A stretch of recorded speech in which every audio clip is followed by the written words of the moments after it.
Sir, good morning, sir. Good morning. Very good morning to you, sir. How are you? Yes. Good morning, sir. Is my Visa, sir, is my audio and video fine? Yeah. Are you able to see me and hear me fine? Audible and visible, sir. Okay, great.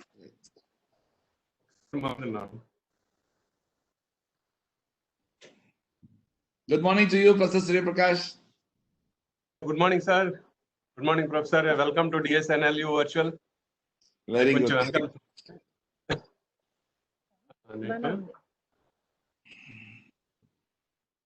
It's a pleasure to see you. So good to see you. I wish I was there physically. Yeah. And once this COVID comes down and the normalcy is restored, we hope that one day we will invite you and you will visit our campus, beautiful campus. It will be my pleasure. And Visakhapatnam is also a beautiful city. Yes, of course. And I have never been there. So a lot of incentive to come. Yeah. Yeah. It is my standing invitation whenever. Thank you. For you.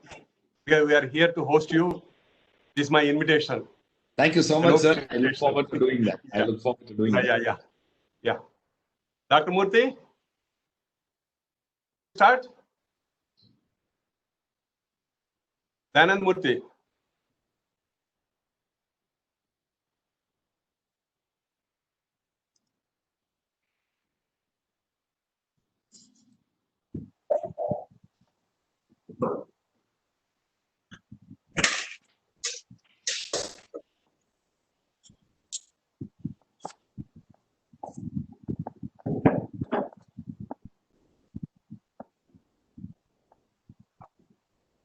hello. Panda sir has not joined. Just first. He's there. Where are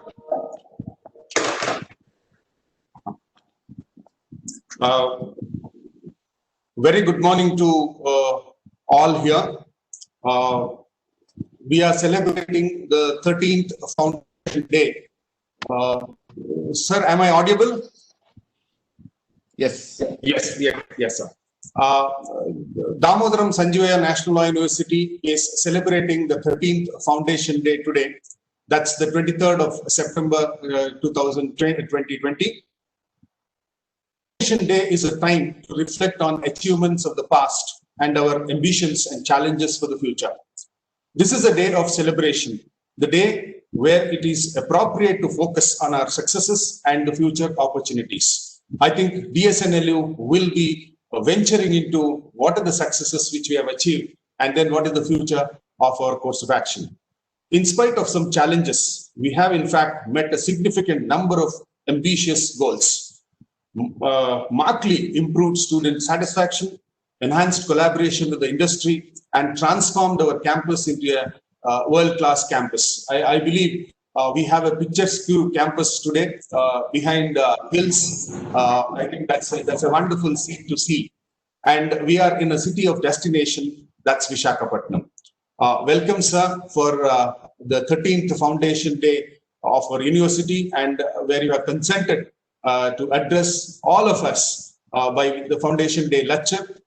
I think we will all be benefited from your lecture on the topic which has been assigned and identified by you, sir. Thank you. Now, I request Professor Bhavani Panda, sir, who is our academic advisor, to introduce the 13th Foundation Day. Sir, Panda, sir.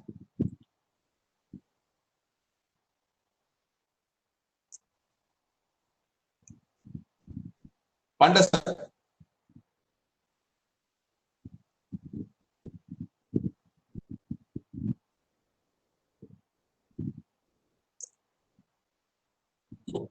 Panda, sir, is online. So 1 minute, sir, 1 minute.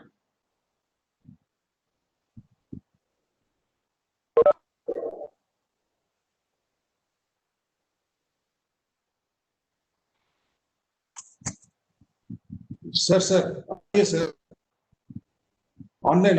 I am already introduced you. Just see, sir. Get into it, sir. Sir. We are already there. Rajkumar sir is already there.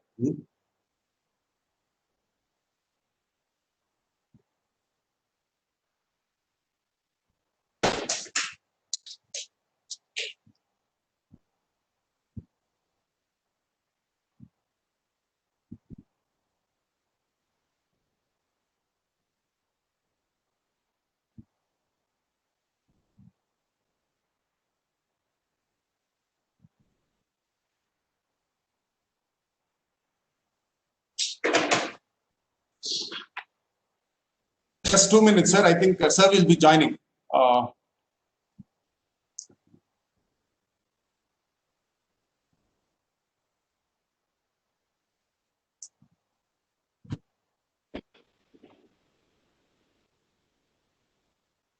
Dr. Murthy, Sir. we'll do one thing without wasting You time. will start, sir. Okay, sir. Okay. Okay. Now I welcome. After me. Okay, sir.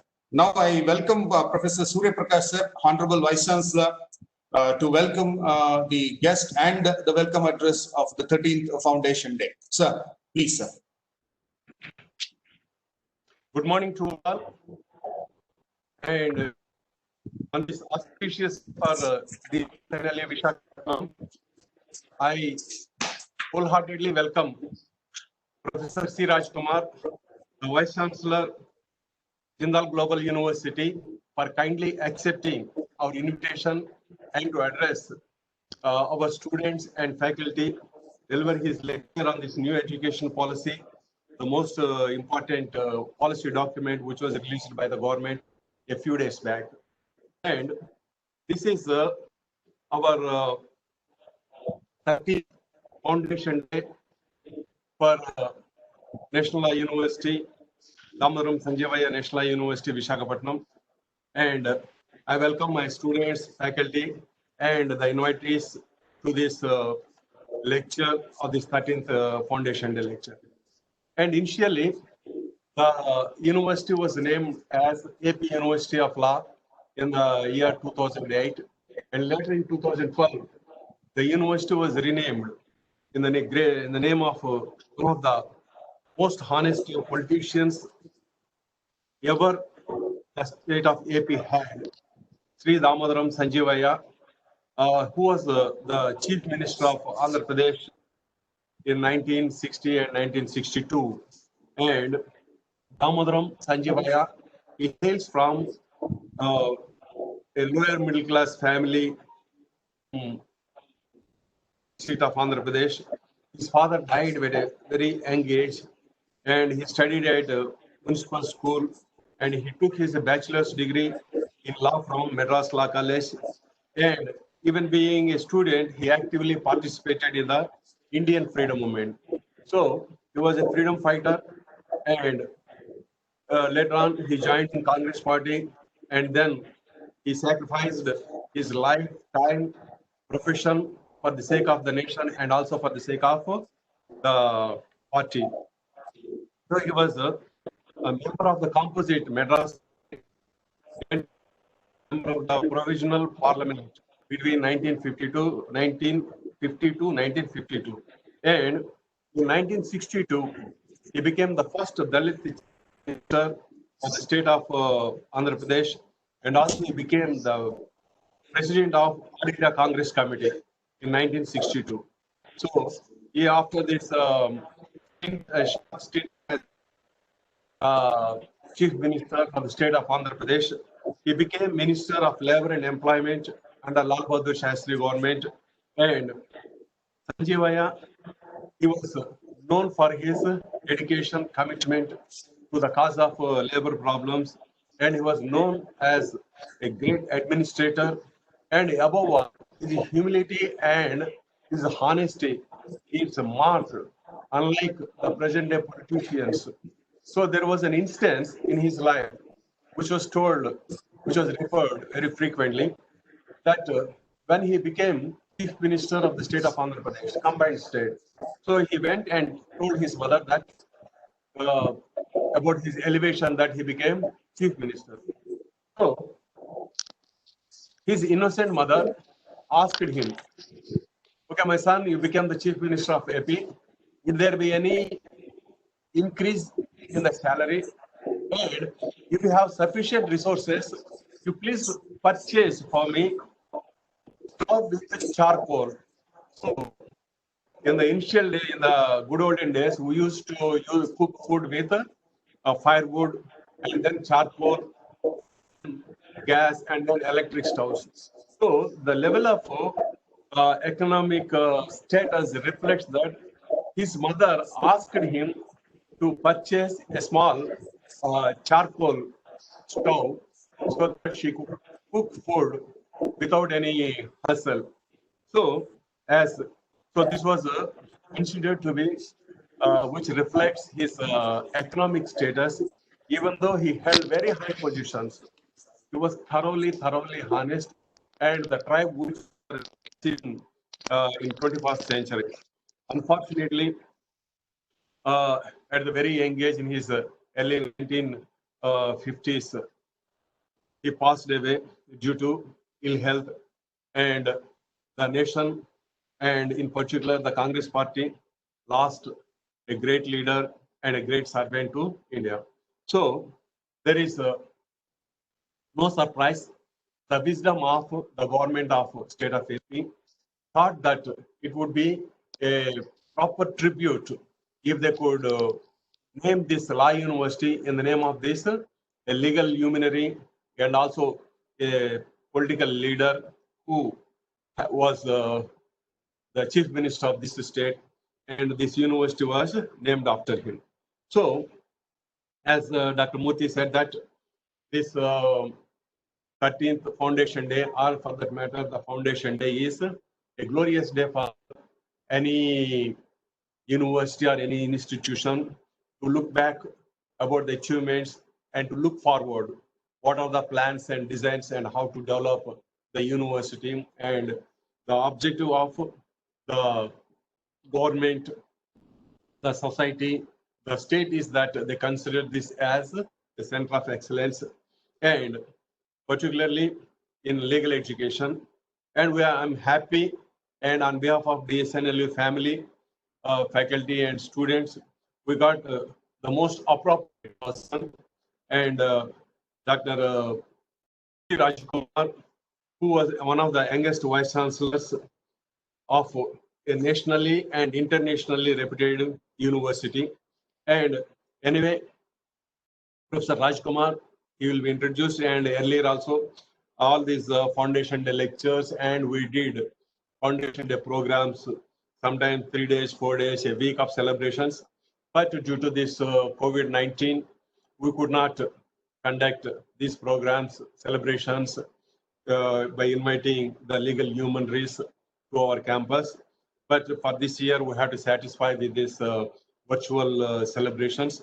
And coming back to Sri Rajkumar, a known academician, and we have to here attempt to say, normally people speak about the family background. Here, it is not only Professor Rajkumar, who was today a renowned jurist and also a great academician and a great administrator, and he is coming from the family of academicians. And his father, Professor Chokkalingam, is a well-known name and authority in the subject of criminology. And yesterday, I was in a virtual meeting of PhD presentations of ICFI University, Hyderabad, and the scholar who was doing on victim compensation, etc. And she has referred the articles of 1960 written by Professor Chokkalingam. And some of the vice chancellors and the other board members, they asked, what is the relevance of you referring the articles 60 years back? And when she disclosed the contents, why she has referred the articles more than half a century back written by Professor Chokkalingam, and the observations and the recommendations which he has made, they are still relevant. And the ideology or the suggestions which he has for the reformation of criminal justice system, still they are pending. So, and also Professor Chokkalingam was one of the founder members of the Indian Society of Criminology, by Madras University. And why I'm saying all these things, so this academic pursuit probably is in the genes of Professor Rajkumar, which he inherited from his father, Professor Chokalingam.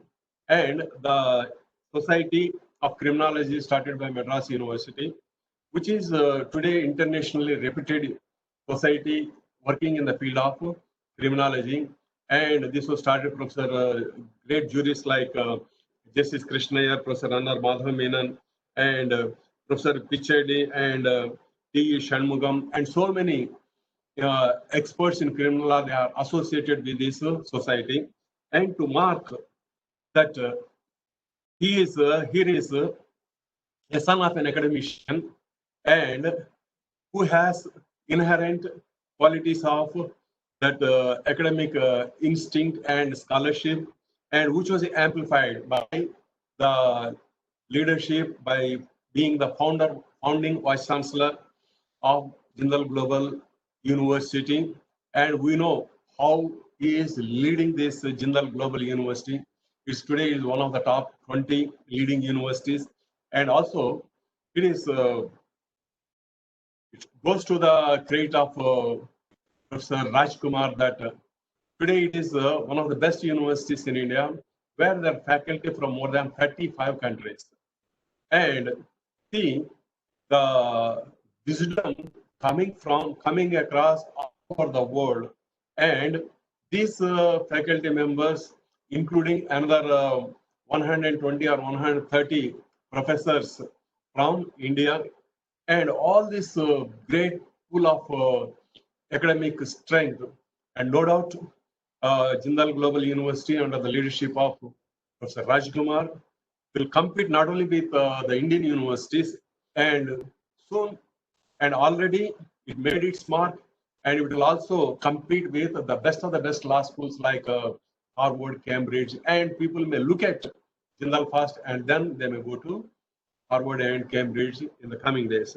So, when we are speaking about today's lecture, Professor Rajkumar, we thought that he is the most appropriate person and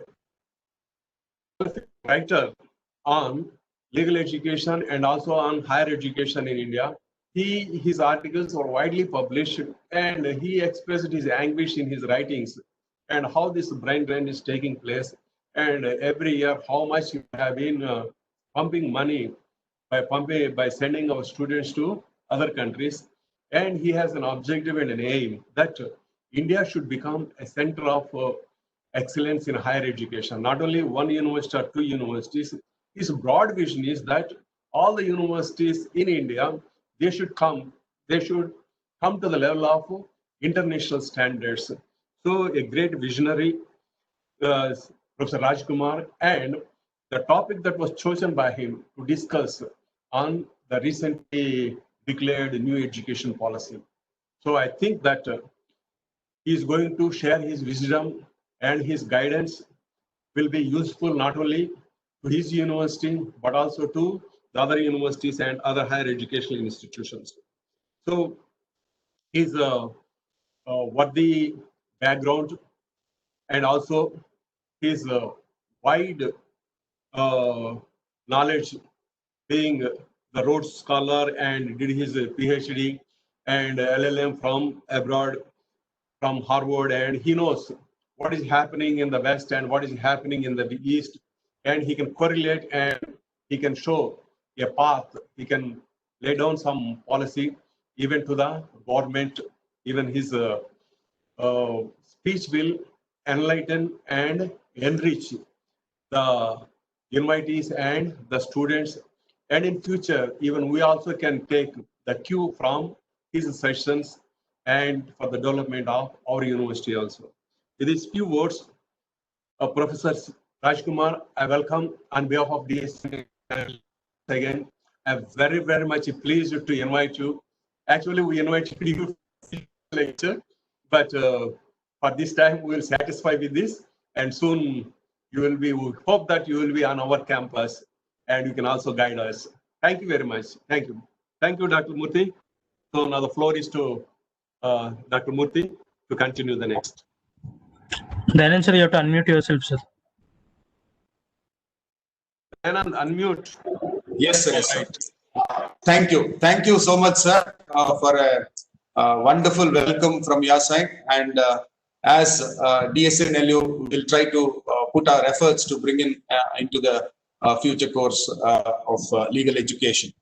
Now I invite Professor Bhavani Prasad Panda, sir, to just address on the introduction of the 13th Foundation Day. I believe because of technical reasons he could not join. Sir, please, Bhavani Prasad Panda, sir.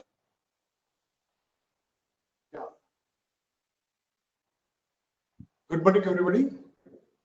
Mr. Vaishant, Professor Surya Prakash Rao, and Professor Dayanand Murthy, and esteemed guest of the function, Professor Raj Kumar.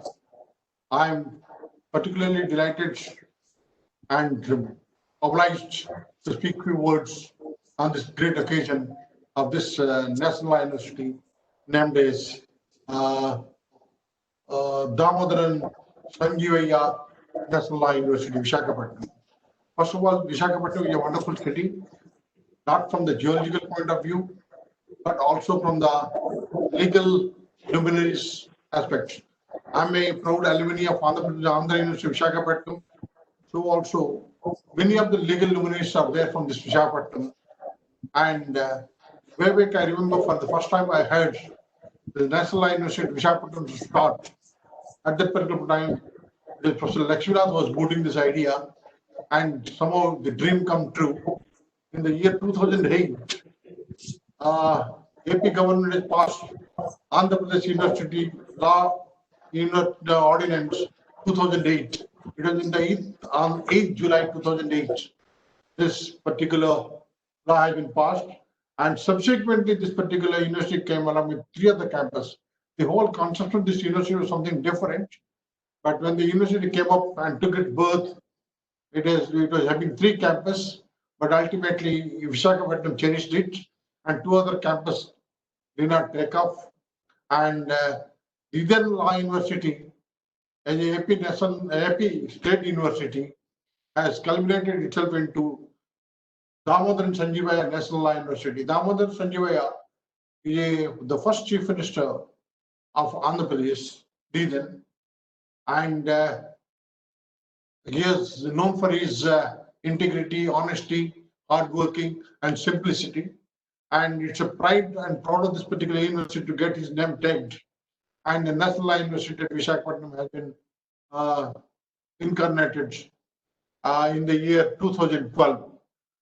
The university started in 2008 with Chancellor, again, Professor A. Lakshminath, and Professor Y. Satyanarayana is the founding Vice Chancellor, and A. Subramanian is the Registrar. And they're all good friends. They're all great teachers. They started the university in a very small manner, but the university went into the second phase with R.G. Bhagat Kumar as the Vice Chancellor, assisted with Sudhakar Babu as the Registrar, and later on it came into the hands of Kesar Rao and Dayanand Murthy, the Registrar. And that is the time I have been little associated with this university. And though I have been from Visakhapatnam, this university has was trying to make its mark. Somehow it has got its place as a National Law University and since 2012, and steadily struggled to compete with other National Law Universities in the country. It is Professor Surya Prakash who took over the Vice Chancellor, and he has different dreams to make this particular university something different. And he started struggling how to make this university, bringing it to the national match and putting it the right vigor. The university has been doing wonderful work. It has got its own campus, thanks to Professor Kesar Rao. He has struggled hard from shifting the campus from the city to the wonderful, beautiful, I should say, state-of-art, wonderful, beautiful campus that we have at Sabhavaram. And it's no less a campus compared to anywhere in the world level. And we have a wonderful campus, but the quality of the campus has to increase, in the sense of its student, teachers, and we are all struggling here to do the things. And I must say the present authority of the university, our visitor of this particular university, Honorable Mr. Justice Chanvi Ramana, Judge Supreme Court of India, and Honorable Chancellor of this university, Mr. Justice Jitendra Kumar Maheshwari, and President Vice Chancellor, as you know, Professor Surya Prakash, and President Registrar, Professor C.M. Rao. These are two very good friends of mine. So I'm that way fortunate and obliged to be in this particular university and to contribute whatever the little I can do. And this university has already started making its mark by conducting wonderful international conferences. Very recently, we have conducted an international conference on humankind, on transformative justice, and on space law, if I remember correctly. And the students also have been doing wonderful job. They have started making that present field in the international and national competitions across the country. And Damodar Sanjeevaya National Law University, I'm sure the way it is going on, if the vision of Professor Surya Prakash is going to come true, is going to make a mark. With this particular few words about this particular National Law University, called it Damodar Sanjeevaya National University, Professor Surya Prakash calls it is a cradle of jurists, future jurists. I hope his vision and his dream comes true. And I'm sure today we have, for this particular lecture for whom we are very eagerly waiting, and I'm also eagerly waiting to listen Professor Rajkumar. Professor Raj, I call him. He is really doing the Raj in the legal education in India, has created an institution for excellence. I've been fortunate to visit this particular institution quite a number of times. And every time I see, I fall in love with the university for the academic excellence, for the number of teachers, for the quality of students, for the involvement of the teacher in teaching and research, and the type of people that he has gathered across the world. Professor Surya Prakash was telling the professors across the world are now planning and reaching to Rajkumar to be associated with this particular university. I wish to listen to him, and I welcome Professor Rajkumar. It's a great occasion, and I thank him for accepting our invitation, and I look forward. Thank you, Professor Dayananda Murthy, for this wonderful opportunity you have given to me. Thank you. Thank you, Professor Panas. Thank you so much for introducing the university wonderfully. Professor Rajkumar sir, two things to share. One is it is also going on live stream in addition to the participants here, sir. And there are directors, principals, and faculty members of other universities, and also our own faculty members, students, and our supporting staff are also part of this discussion, sir. This is one thing. The second thing is that sir will be speaking on the national education policy and its implications for future of Indian universities and legal education. Starting with this, we are also culminating for a 3-day program of the National Education Policy 2020, where our own faculty members have been assigned some topics, including starting from VC sir himself speaking on the values of higher education. And then we have divided into around 20 sessions for the next 3 days. In the afternoon sessions, we are having our own faculty members being the resource person, addressing all of us, including the faculty members of ourselves and the students. I think this is the two information which I have to share.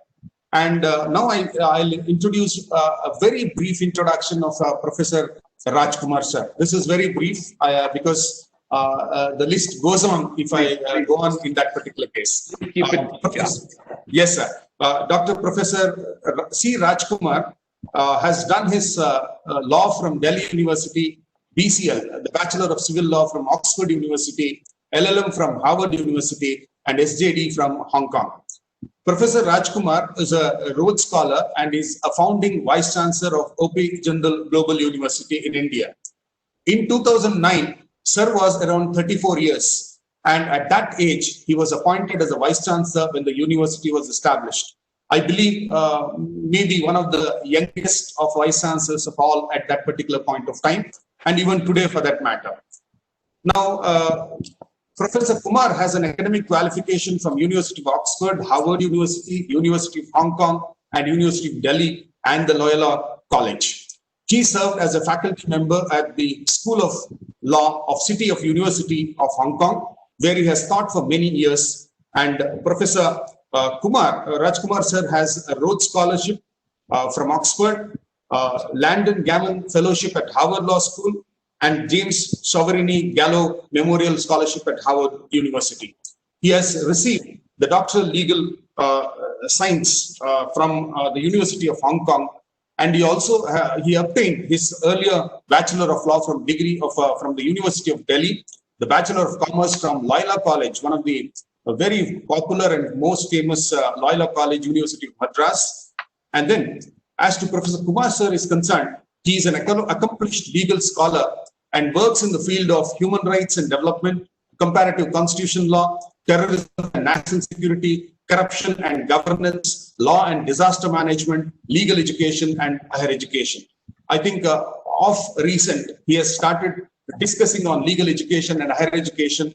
I have attended 4 to 5 programs of yours, wonderfully hosted by you, sir. I think it was a very educative programs which you have attended here. I think some of our faculty members also were attending the program there. Sir has 7 books and over 150 publications to his credit, and has published widely in peer-reviewed journals, the law reviews in Australia, Hong Kong, India, Japan, Singapore, UK, and USA. Under his leadership, the JGU is only the 20 universities in India and the only non-science, technology, engineering and mathematics STEM university which is declared as the institution of eminence by the government of India. I think sir gets the credit for it in getting the that is law being within the provisions of institution of eminence. Professor Kumar conceived the idea of establishing the India's first global university, that's the Jindal Global University, and his stellar performance shows what it is today, the university as a whole. Sir was instrumental in awarding or getting the highest grade of A by NAC. In 2018, the JGU was awarded the autonomy by the University Grant Commission. I think once again, under the leadership of Professor Rajkumar sir, it also gained the autonomy from the Ministry of Human Resource Development, Government of India, and becoming only 2 private universities in India to achieve this coveted recognition. Professor Rajkumar's commitment to the profession and leadership was instrumental in being one of the youngest Indian university to feature in the QS World University ranking, not only in 2019, but also in 2020. The US World QS World University Ranking 2020 puts JGU in the rank amongst top 800 universities in the world, and the Jindal Global Law School within the top 50 law schools in the world, that specifically law. And that brings #1 position in India for the JGU. Congratulations for that, sir. And he has authored, when it comes to publication, he's not, he has been done tremendous work on the publication aspect also. He has authored, co-authored, edited, co-edited almost around 7 books. I'll name few of them. The Future of Indian University by Oxford University Press publication. The Education President, the Institution Building for National Building 2016. President of India and Governance of Higher Education. It's a co-authorship with the Universal Law Publication and LexisNexis. Corruption and Human Rights in India, Comparative Perspective on Transparency and Good Governance in 2011. Human Rights and Development, Law, Policy and Governance. Tsunami and Disaster Management, Law and Governance, and it goes on. I think I should be brief because I should give opportunity to my students to hear you and faculty to hear you, sir. And he has also authored scholarly articles and published in various international and national journals. I'll not name, sir, because it goes on and on. I'll be very brief. It may be American University of International Law and Tulane Journal of International Comparative Law. I think that's the first and the last I have identified. Then Professor Kumar has contributed articles in newspapers and magazines published from Hong Kong, India, and United Kingdom, which includes South China Morning Post. When it comes to India, he has published many articles in the Fortune, Frontline, the Hindu, Hindustan Times, Financial Express, and so on. Indian Express, Deccan Herald, Deccan Chronicle, Economics and Political Weekly, and Open Democracy. And he has been interviewed by various TV channels and press people here, starting from India Today, CNN, IBN, News Now, Lok Sabha TV, Rajya Sabha TV, Star News, ATV, and so on, All India Radio, and so on. Professor Kumar has held consultancy assignments in the field of human rights and governance. To mention few, he has been a consultant to the United Nations University, UNU Tokyo, United Nations Development Program, UNDP, UN Office of High Commissioner of Human Rights, Geneva, the International Council for Human Rights Policy, Geneva, and he has also advised the Commission to investigate allegations of bribery of corruption in Sri Lanka and the National Human Rights Commission in India. Professor Kumar is also an attorney at law and is admitted to the Bar Council of Delhi, India, as well as the Bar Council, the Bar of the State of New York in United States of America. Professor Kumar also serves as the founding dean of the Jindal Global Law School and the director of International Institute of Higher Education Research and Capacity Building. I believe this is a brief introduction of Professor Rajkumar sir. Sir, it's an honor. You have consented to be part of this 13th Foundation Day. I think the stage is yours, sir. Welcome, and once again, it's left to you, sir. Thank you so much, sir. Well, very, very good morning to all of you. First of all, I would like to say that it is my proud privilege to deliver the 13th Foundation Day lecture of the Damodaram Sanjeevayya National Law University in Visakhapatnam. It is such a very generous introduction that has been given. I feel deeply humbled that the National Law University, named after an extraordinary individual in Visakhapatnam, has chosen me to deliver this lecture. I have known Professor Bhavani Prasad Panda, a distinguished professor of law and academic advisor to your university for a very long time, and I've deeply admired and appreciated his outstanding and inspiring contributions to institution building, particularly in relation to legal education, but also higher education. I have been also closely aware of the work of Vice Chancellor Professor Surya Prakash's efforts and initiatives to advance the cause of legal education as the founding Vice Chancellor of Maharashtra National Law University in Aurangabad. Both Professor Prakash and Professor Panda have made distinct contributions to the Maharashtra National Law Universities in Aurangabad and Mumbai. I'm delighted to see that the state of Andhra Pradesh is being richly benefited by their vast knowledge, expertise, skills, sensitivity, and most importantly, their passion, commitment, and dedication and integrity to the cause of promoting excellence in legal education. I'm particularly delighted that your university has been named after Mr. Damodaram Sanjeevayya, who obtained his law degree from the Madras Law College and also actively participated in the Indian freedom movement. I was deeply inspired to note that Mr. Sanjeevayya served as a distinguished member of the Provisional Parliament during 1950 to 52 and later became, as Professor Prakash mentioned, the first Dalit Chief Minister of the state of Andhra Pradesh. Remarkably, I have noted that Mr.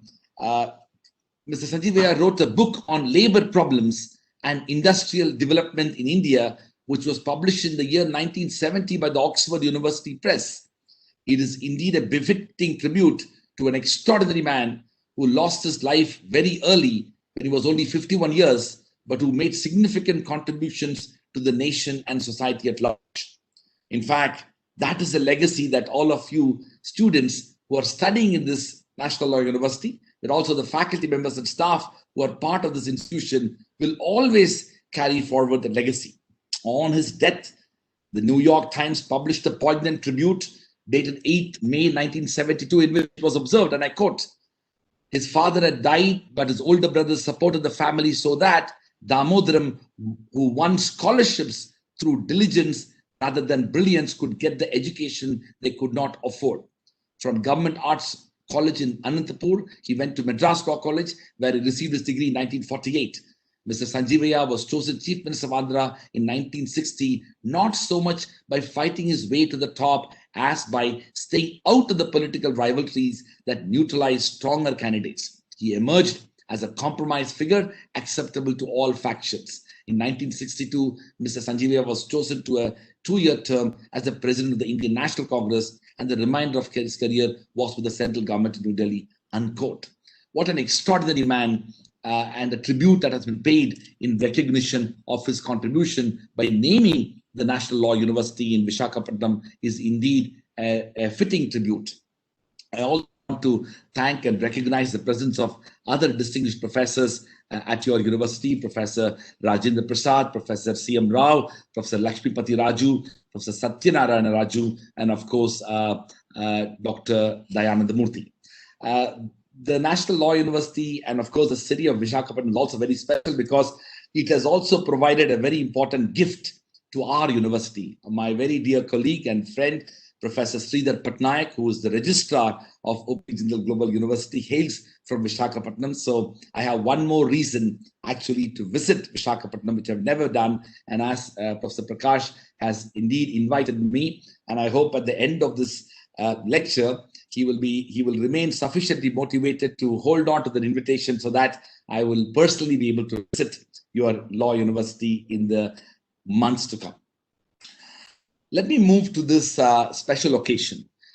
Now, for all the students and faculty members and staff who are part of this university, but also others who may be part of this event today, I think we are in a very unique and extraordinary moment. There is no doubt about the fact that the COVID-19 global pandemic crisis has created and indeed challenged most fundamentally the university structure.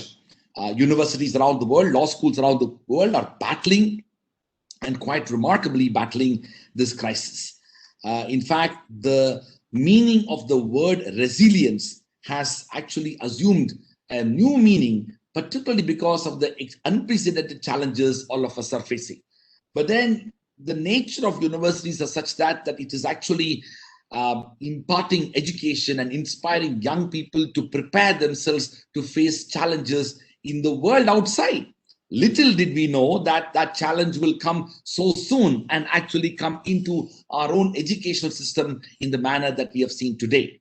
So I want to take this moment to congratulate the leadership, the faculty members, the students, and the staff of the Damodaram Sanjeevaiah National Law University in Visakhapatnam for being part of that effort to build that resilience. For all the students who are here today, I am cognizant of the fact that you must be wondering and even deeply concerned about the fact that you have not been able to come into the campus. Your lectures are taking place through this online method. The virtual learning ecosystem and environment that has been created clearly does not match to the personal engagement that you might have in a physical campus setting. I appreciate that. But it's also equally important that we are all somewhat privileged in this situation. As we are in this engagement, as we embark on this journey of education that you will be part of, it is also important that many of us are not as privileged as some of us here. There are millions of students across India and around the world in schools, colleges, universities, whose lives have fundamentally changed due to COVID-19. They simply have no access whatsoever to pursue this education.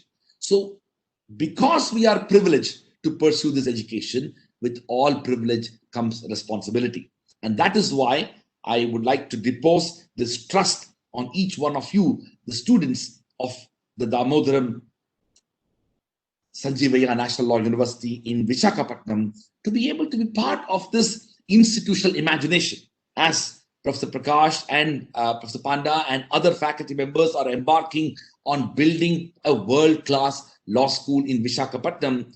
I would like you to be joining in that vision, a vision in which institution building becomes an effort to contribute towards nation building. The theme of what I intend to talk today is about the national education policy, the future of Indian universities, and its implication for legal education. Now, let me say that the launch of the national education policy in India marks the silver lining during these unfortunate times of COVID-19, which has yet again highlighted the importance of education in transforming the future of a nation. After nearly 34 years, the policy comes as a beacon of hope and put forth an outstanding vision statement that will hopefully bring the desired transformation of the Indian higher education institutions.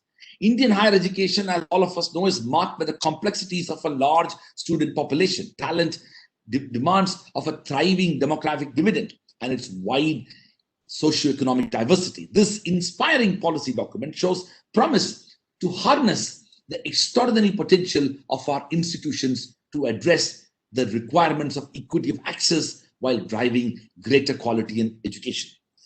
Now, of course, India has a very rich and long legacy of institutions. Over 2,000 years ago, long before Oxford University, which is 800 years old, Bologna, which is 1,000 years old, India had institutions such as Nalanda, Takshashila, Vallabhi, and Vikramshila. These were actually institutions which were global institutions of higher learning.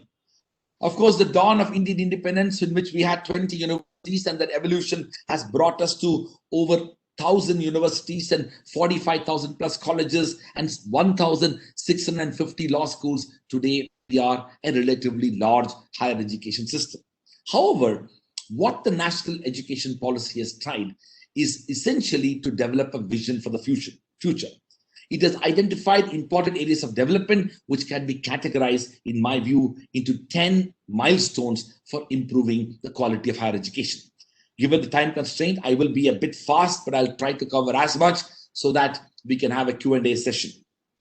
The first and most important part of the NEP is its vision to build a multidisciplinary, holistic, and liberal education. It has referred to the importance of literary works such as Kadambari and Banabhatta, as per which good education is defined by the knowledge of 64 kalas, thereby laying emphasis on the study of the arts in the development of well-rounded students and the required balance of scientific fields, vocational fields, professional fields, liberal arts, humanities, social sciences, and even soft skills. The second aspect of the NEP talks about the enhanced student experience. It has brought the students into the center of the evolution of universities. It has addressed the underlying constraints in improving the student experience and the need for development of curriculum, examinations, pedagogy, scholarships, and all of those things that are critical for the future of Indian universities. The third, which I think is one of the centerpieces of the national education policy, it talks about faculty development and teacher education. In fact, this is one of the most critical aspects of the NEP and also one of the most difficult aspects of university governance.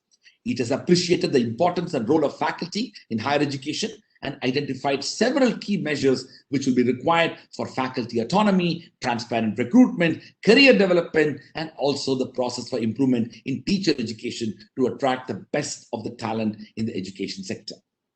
The fourth aspect of the NEP is about the development of research ecosystem.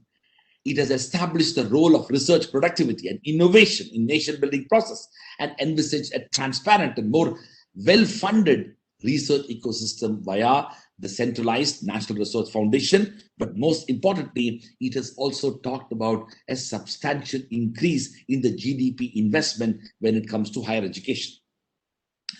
The fifth aspect of the national education policy is about regulatory reforms and the need for autonomy. It has identified several reforms to streamline the management of regulations, establish bodies with independent roles, and eliminate conflict of interest. Most importantly, it has been able to identify regulations and as defined by the policy as light but tight, which will provide the higher education institutions and its administrators the desired autonomy.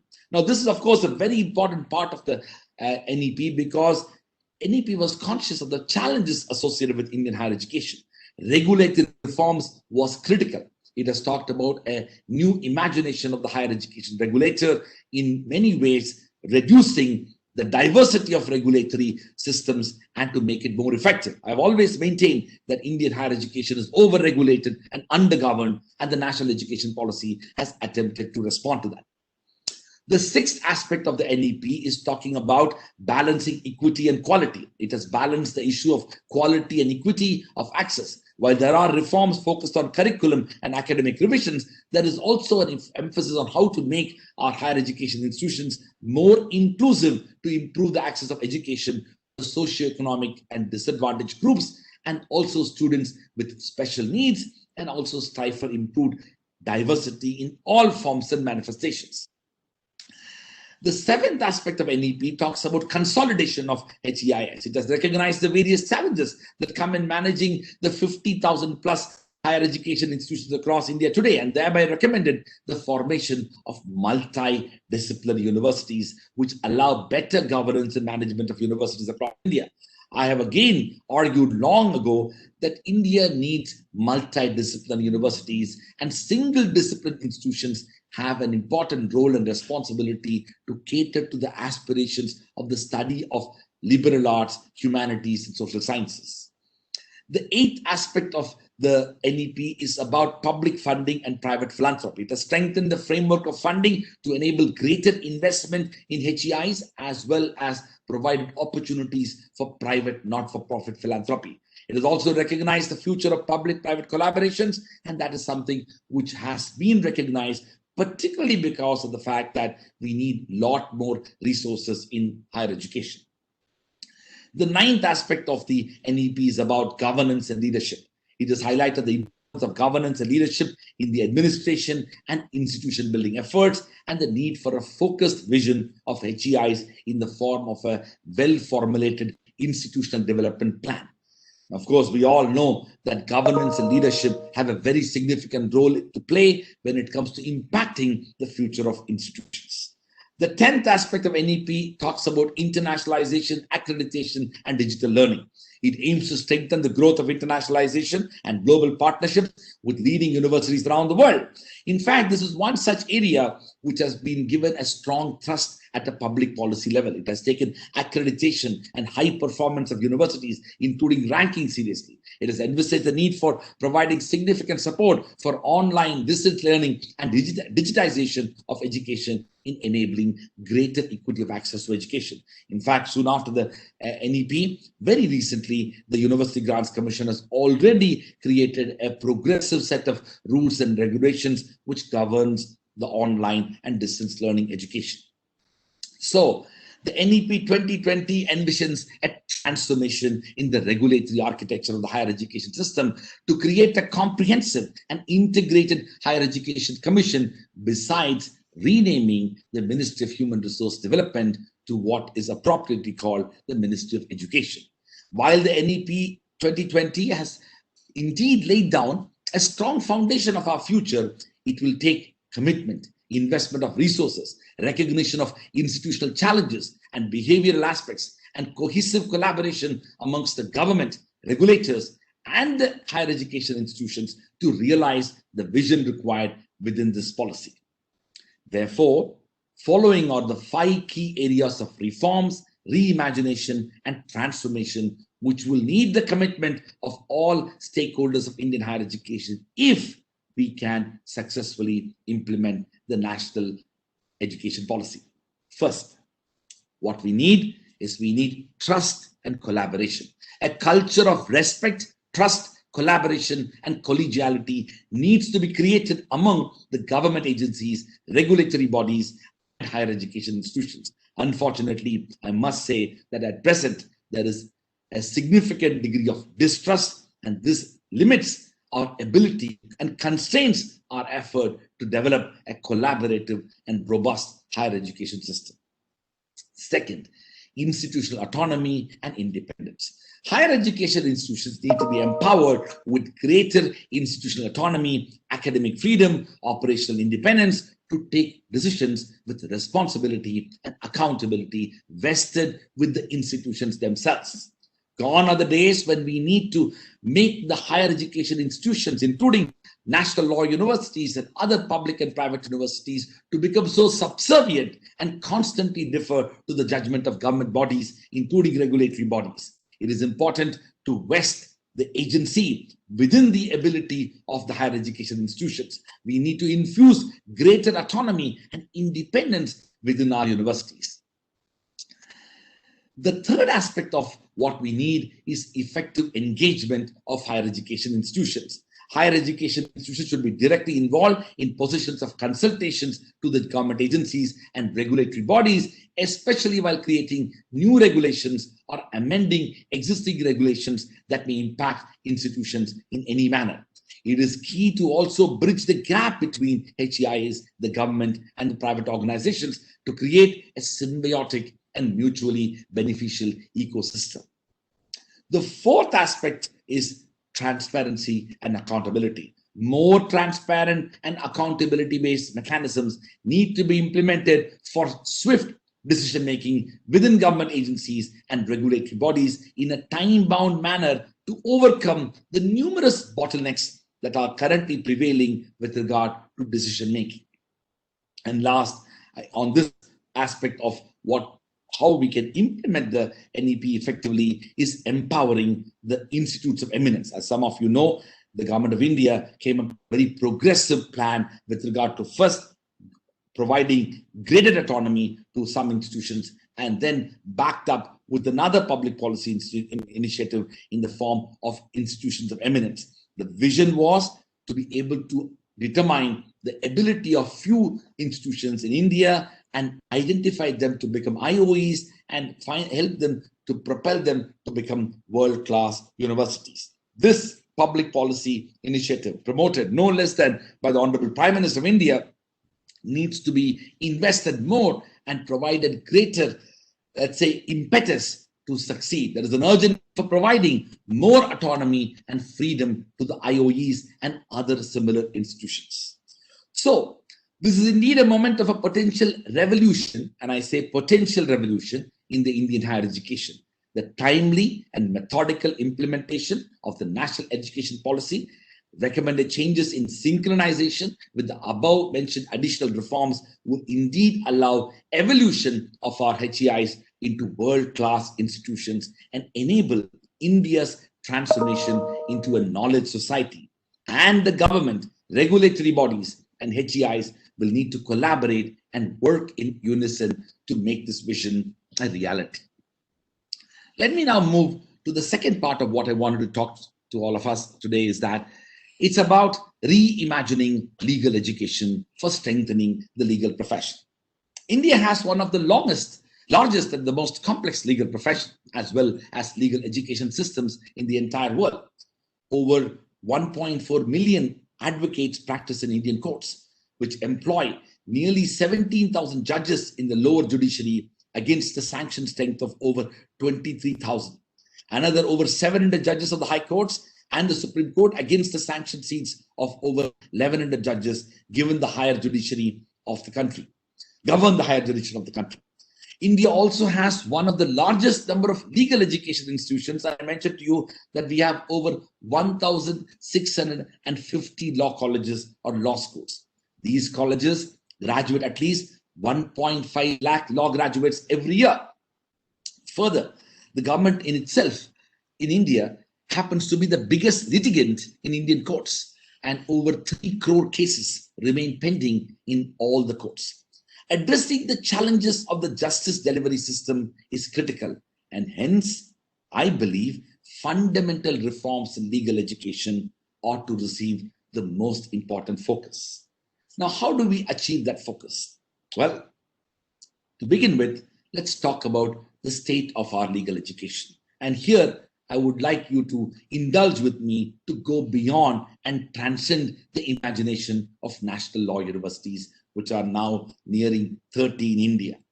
Laws relating to universities and higher education institutions remain complex and multi-layered and mostly overlapping with multiple regulatory bodies overseeing the same set of institutions. Law colleges are located in public universities set up by both the parliament and state legislatures, central universities set up by parliament like the University of Delhi or Benares or Aligarh have their law faculty or department operating as the law school of the university. State universities like the Universities of Calcutta, Mumbai, Madras, Pune, Osmania are mostly affiliating universities where they affiliate generally private law colleges set up by private trusts and societies, and in some cases they have their own law departments or law schools in addition to their affiliated colleges. The major problem facing Indian legal education today is this affiliated law college system, of state government universities, there is an institutionalized mediocrity and dilution of academic standards in majority of these law colleges affiliated to state government universities. I am not saying that it is their problem, but it is an institutional problem that we need to be addressed, despite a lot of efforts and good things happening in these institutions.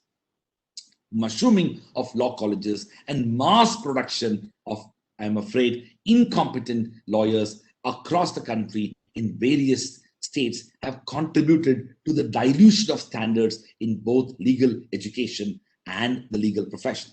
For example, the state government universities of Western Uttar Pradesh, namely Meerut, Agra, and Kanpur, have over 107, 40, and 67 law colleges affiliated to them, respectively, which means Meerut has 107, Agra has 40, and Kanpur has 67 law colleges affiliated to them.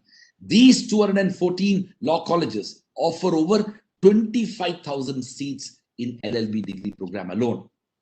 Just imagine for a moment the stratification of law colleges with varying legal, regulatory, institutional, and governance structures have undermined the development of quality standards, academic ecosystem, and the pursuit of excellence in most of these institutions. In fact, me and a colleague of mine, Professor Anand Prakash Mishra, who is the director of law school admissions at Jindal, wrote an article explaining in detail about this particular problem. So the point which I want to say is that we need to reimagine the Indian legal education. And one of the ways by which we can attempt to reimagine the Indian legal education is to recognize the challenges that are being faced in the large part of Indian legal education, which is what I just identified. Now, of course, it's also equally important for us to think about the reformation of the entire Indian legal education, not only limiting to the national law universities. I'm conscious of the fact that I'm addressing a leading national law university in India, and it's important for us to recognize that these are truly what Dr. Manmohan Singh called several years ago as islands of excellence. And I strongly believe that there is nothing wrong in having those islands of excellence, but it is equally important that those islands of excellence continuously inspire other institutions to achieve that level of excellence. I must confess that as we recognize the evolution of Indian legal education, it is important to know that till last year, none of the Indian law schools could find a place in the top 300 law schools of the world, as per the QS World University Subject Rankings 2019. But this year, in 2020, 2 Indian law schools broke into these rankings, and one happens to be Jindal Global Law School, and the other is the National Law School of India, University, Bengaluru. Now, while the establishment of the national law universities, I believe, is a step in the right direction, we cannot lose sight of the larger challenges facing legal education across law schools in India. It is important, and that's why the students of NLU, Visakhapatnam, are conscious of this. It is important to note that all NLUs combined impart legal education to approximately 2,700 plus students in a year, which is not even 2% of total LLB students admitted in Indian law colleges in any academic year. If our entire legal education policy is directed towards improving the situation of the 2% of law students, we will be doing substantial injustice to the over 98% of the law students of the country. And hence, it's important for us to transcend the mindset and look at legal education as a part of a larger ecosystem. In fact, the idea and the vision of the national education policy is to help us to look at both legal education and higher education as a part of a larger ecosystem. This requires a new imagination for legal education reforms as holistic, far-sighted, and inclusive. Let me identify the 10-point reform agenda, which I believe is important for us to look at the future. The measures that we are talking about need to be adopted for a substantial legal education reform in India on an urgent basis. Addressing the complex challenges of higher education process require that we understand the underlying causes anticipate long-term trends, and collaborate with a range of national and international stakeholders. It is also important to acknowledge and appreciate the complex interplay of governance, resources, and knowledge systems, not just individually, but the intersection of these systems with each other. Now, what are the 10 areas of reform I want to quickly identify? First, the need for putting in significant resources, significant financial investment when it comes to our legal education. Second, to have academic freedom and institutional autonomy. And three, to think about how we promote interdisciplinarity in our law schools. 4, to focus on transparent admissions process. 5, to promote internationalization in our law schools. 6, to focus on hiring outstanding faculty as inspiring teachers and prolific researchers. 7, to build a culture of research and publications. 8, to focus on institutionalizing accreditation, rankings, and benchmarking. 9, to focus on promoting diversity, inclusion, accessibility, and community engagement. And 10, to develop active participation of all stakeholders for good governance. I will briefly reflect on each one of these areas. Now, all of these factors are underpinned by the need for universities to align their goals towards the common good of seeking excellence in legal education and higher education. There are 5 critical elements of the common good, and I want to quickly reflect on the idea of common good because this ought to be the bedrock of the future of legal education. Now, what are these 5 elements of common good that I've identified? First, universities and law schools should be working towards the pursuit of knowledge and its dissemination through research that will improve the lives of people. Second, universities and law schools should be engaged in education in the form of teaching and learning that will enable and empower the young people towards the development of enlightened global citizenship. Third, universities and law schools should be engaged in the pursuit of speaking truth to power through intellectual rigor, objective analysis, and evidence-based research that will help in building an informed citizenry and contribute towards democratic decision-making, which will ultimately impact policy-making.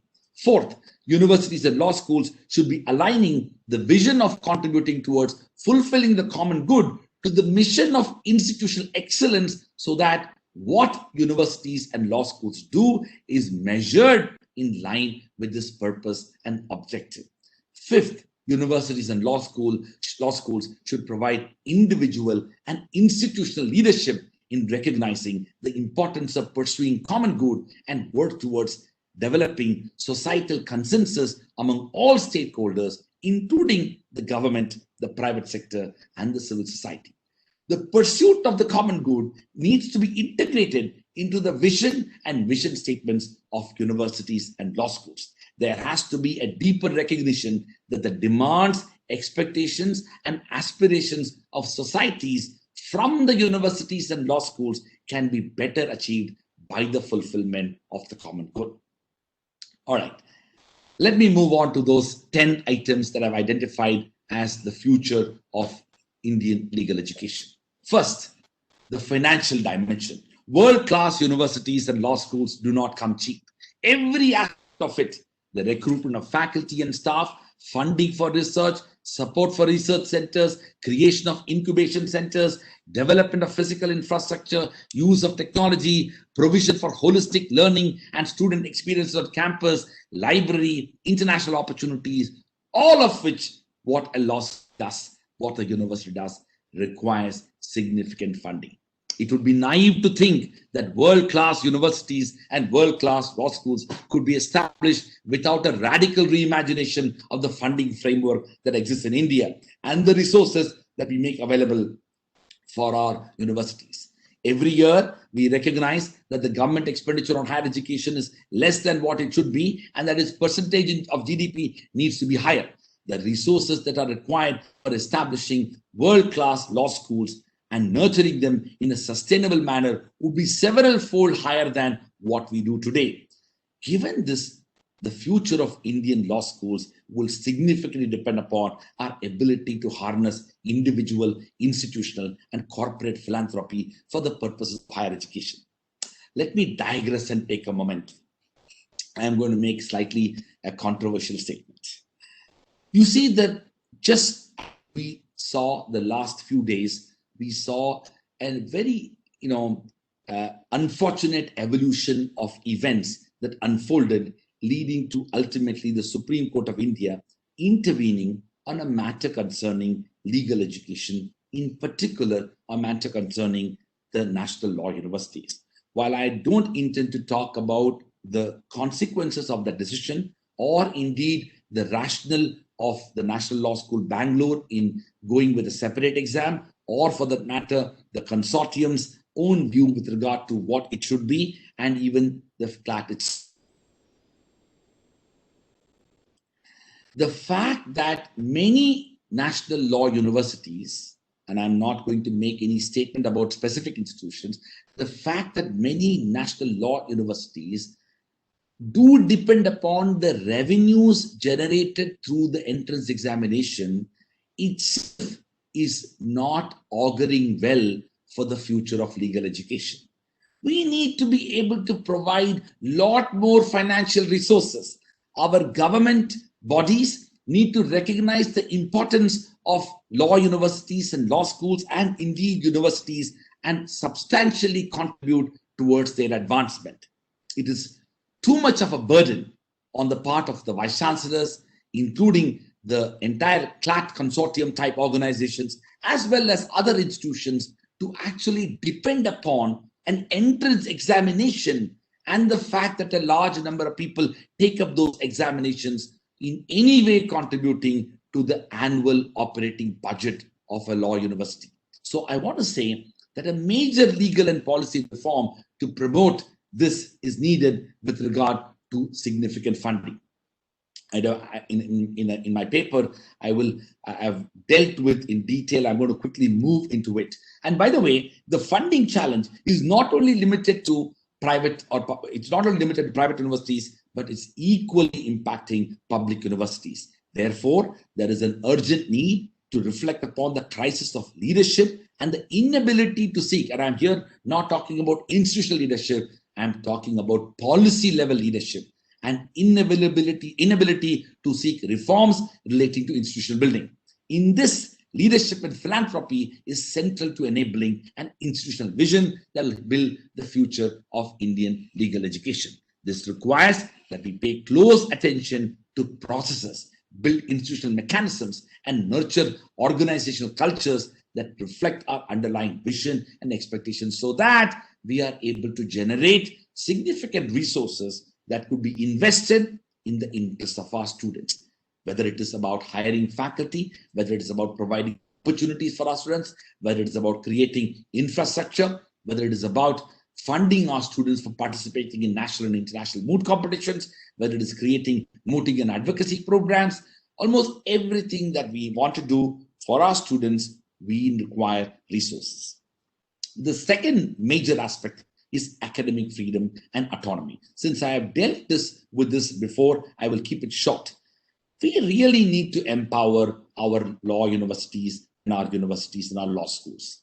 It's important for the galvanization of intellectual consciousness that happens within the institution. The vice chancellors of NLUs need to be empowered more, and they need to be able to take decisions on their own in consultation with their faculty and the students. And the interventions that come from outside the university, be it they're from national regulatory bodies or from central government or state government, should be minimal, and that support system need to be maintained. And again, I have dealt with in detail as to what academic freedom is and how we can contribute to it. The third aspect of what we think the future should be is multidisciplinary university and interdisciplinary learning. Here, I must say that the vision of national law universities need to be reimagined. I know that all of you are part of NLU, and all the students, or at least most of the students, have joined the 5-year integrated program at NLU. Having done a 3-year LLB from Campus Law Center, Faculty of Law, University of Delhi, I have always maintained that there is a very strong case for recognizing that the study of law continuously expects a certain degree of intellectual maturity, but also knowledge and understanding of a wide range of disciplines even before. Now, part of this challenge could be because of the natural and legitimate and even understandable aspiration to be able to connect the legal education thinking with both medicine and engineering, in which high school students end up joining. Now, one of the most important distinctions with regard to those two disciplines and in law is that there is a strong expectation in the study of law that you need to have a sound grounding in other disciplines. You simply cannot have a meaningful understanding of law without having a sense of history, political science, philosophy, literature, economics, anthropology, sociology. These disciplines in many ways shape our evolution of law, and law as a social institution has evolved because of the contribution of these disciplines. So the question then is, it's important for our single discipline law universities in particular need to focus on how can they infuse interdisciplinarity into legal education. The fact that our law universities continue to a large extent neglect the study of humanities and social sciences, not so much only because of the policies of the universities, equally because of the fact that many of our students are not actually interested in this study. In fact, we need to exhort our student community to make them understand that the foundations of the study of law is going to be based upon one's own knowledge and understanding and perspectives in these disciplines. That is the third aspect of a multidisciplinary and interdisciplinary learning. In fact, students need to know how to synthesize from a range of perspectives, reduce ambiguities without necessarily oversimplifying, and hold meaningful conversations with individuals and groups with other disciplines as well. Now, of course, I recognize the challenge in a law university, but because of that, say, existential challenge, we need to take more efforts to promote interdisciplinarity. The next aspect of what I want to talk is about the entire framework of a transparent admissions process. Now, of course, the beauty of the public universities in general and national law universities in particular is that generally it has been able to garner the faith and confidence of the students that the process is transparent. A transparent admissions process is an essential component of building a long-term credible institutional reputation. Given the complex nature of India's higher education system, the private higher education institutions in particular face the challenge of poor perceptions of credibility, transparency, accountability, and institutional repute. The existence of management quota in some institutions, which allows students who do not meet merit criteria to secure admissions to higher education institutions through, unfortunately, payment of additional fee or at times exorbitant fee, which is known as capitation fee, has exacerbated the credibility issue. We need to address this challenge. Transparency in the admission system can be ensured by a number of ways, and I don't want to deal with it at length, but I want to say that the public universities, and in particular the national law universities, have historically provided a lot of leadership and perspectives in this. Let me move to the fifth item, internationalization at the heart of institutional building. This is one area where we need to focus a lot. The NEP has talked about it. Developing international networks and collaborations with leading law schools around the world will enable opportunities for our students to collaborate on a range of things. Our law schools need to focus on how they can partner with universities on faculty exchange, student exchange, joint teaching, joint research, joint conferences, joint publications, dual degree programs, short-term study abroad programs, inward mobility immersion programs, and even joint executive and continuing legal education programs and joint clinical programs. In fact, Indian universities and Indian law schools have to carefully consider policies for establishing global collaborations and activities that promote global interaction and provide for a global student experience. I must confess that it is not useful to sign numerous MOUs that do not translate into concrete forms of collaboration among law schools, leading to implementation of programs for students. We need to innovate on programs that enable direct interaction with international students and faculty, and a true collaboration that provides for a rich student experience as opposed to collaborations that remain only on paper.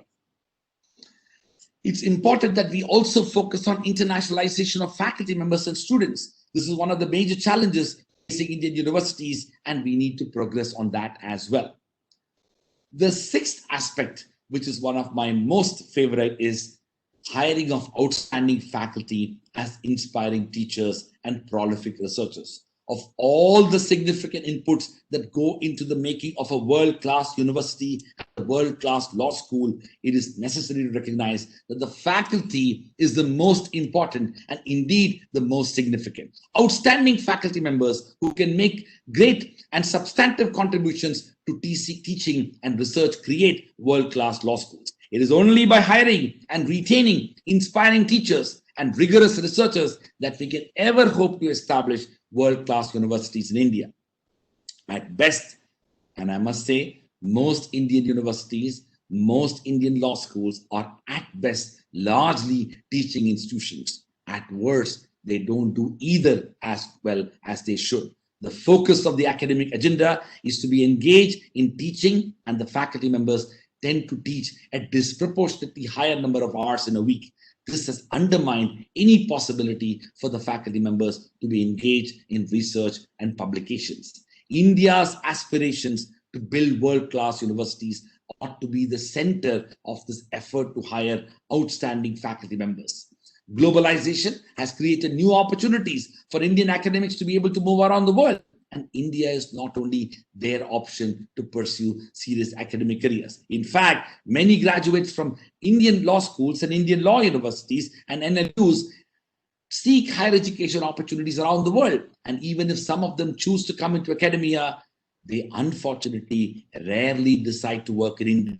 There are a number of reasons why Indian universities and law schools are not in a position to attract very bright graduates across disciplines to come into academia in India.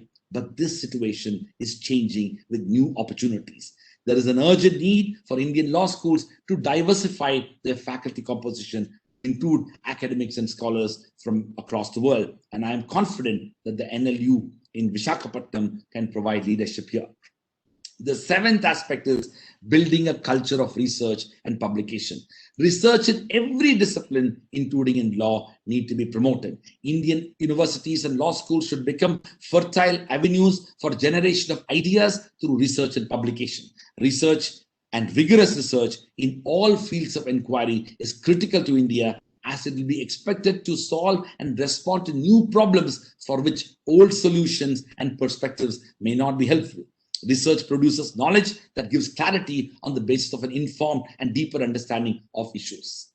For this to happen, the recruitment and retention of talented and accomplished faculty members is essential. Most Indian universities have unfortunately not fully understood and appreciated the central role played by faculty members in leading their research agendas. I will say that inculcating a culture of research and knowledge creation is critical. Generally, universities do not provide sufficient opportunities, both in terms of time and space, for pursuing research. There is also a serious lack of funds and other forms of resources and resource crunch to pursue research and writing. This has to change. So long as we do not provide for research to be the central focus of Indian legal education, at least in some of our leading NLUs, we will not be able to build world-class law schools. Universities are expected to be knowledge-creating institutions. Knowledge cannot be created in the absence of scholars who are prepared to read, think, reflect, and write and engage. The essence of a great university is the ability to influence change through research and the process of the discovery of truth, leading to a rigorous analysis that creates knowledge and promotes innovation. This is true in the case of hard sciences, social sciences, and humanities, including law. Indian universities and law schools need to recognize this aspect of higher education and legal education for them to develop higher standards in the pursuit of excellence. The eighth aspect of what I think we should be doing is in focusing on institutionalizing accreditation, rankings, and benchmarking. While quality in higher education cannot be contained in a definition, global rankings of universities has emerged as a dominant way of measuring the performance. There is today a debate that has been settled that we need to aspire to be among the top leading institutions around the world. The QS World University Rankings, the QS Subject Rankings in Law, the Times Higher Education Rankings, and other rankings have recognized that. The issue of deterioration in the academic standards in Indian universities and law schools is indeed a matter of concerns. These rankings have demonstrated the fact that our higher education and legal education system need to be overall for India to compete in the world of university education, where academic innovation, intellectual freedom, and research excellence are constantly promoted. The top-ranked universities and law schools of the world have invested in achieving excellence on the key rankings criteria. In addition, internationalization is an important criteria. This includes measures on the number and influence of international students, international faculty, global engagements, and partnerships on research, teaching, faculty, student exchange, research output generated through citations.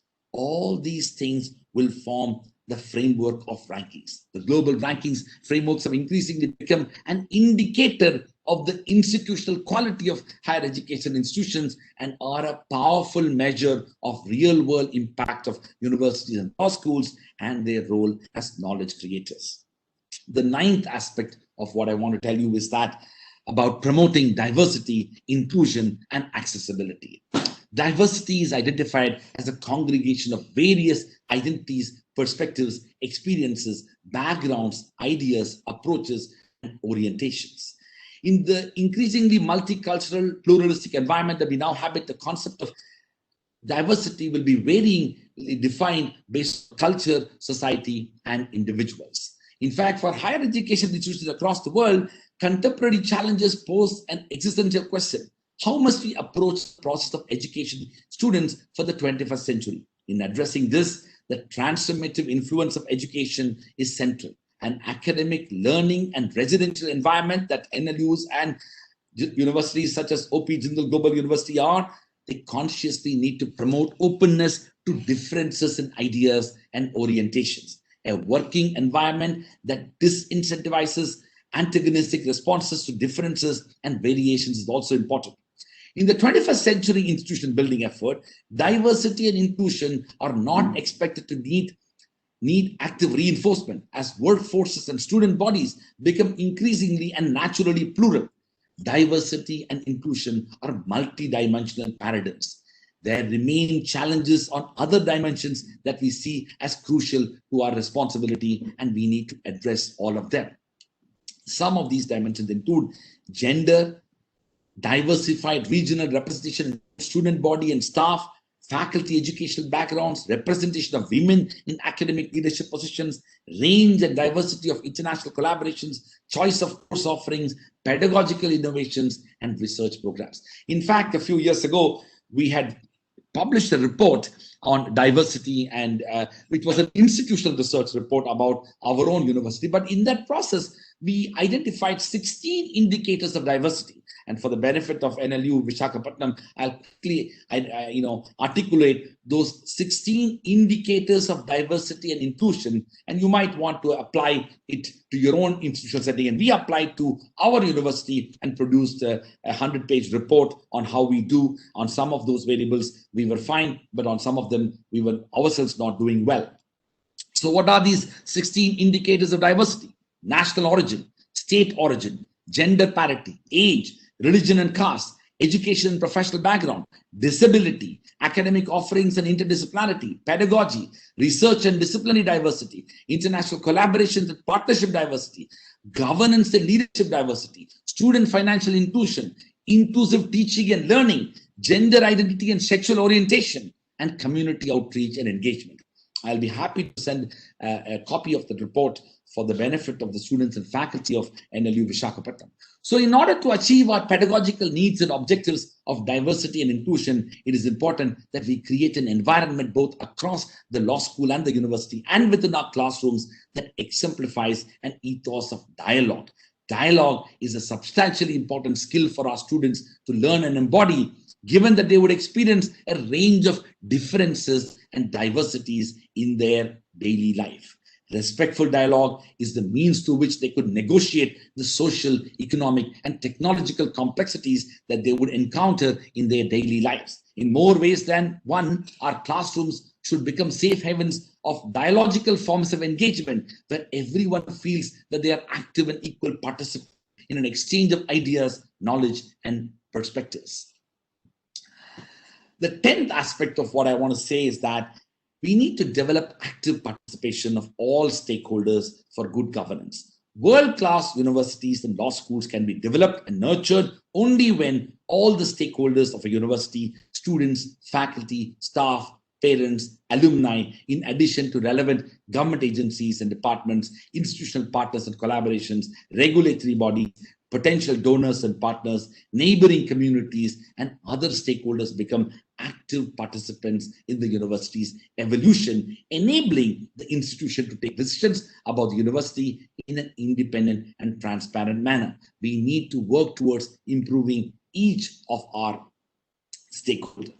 So in conclusion, I would like to say that the contemporary challenge of our times is the expansion of global interconnectedness in the absence of educational opportunities to match it. While global economic and technological interactions are intensifying, this is not adequately reflected in the demographic and cultural profiles of education institutions, including our own law schools. In this context, what could we do to address these concerns in our daily teaching processes? How can we create a paradigm that provides better chances of enabling teaching practices that could unleash and enhance students' potential for creating expression, ethical practices, and committed participation in larger social processes?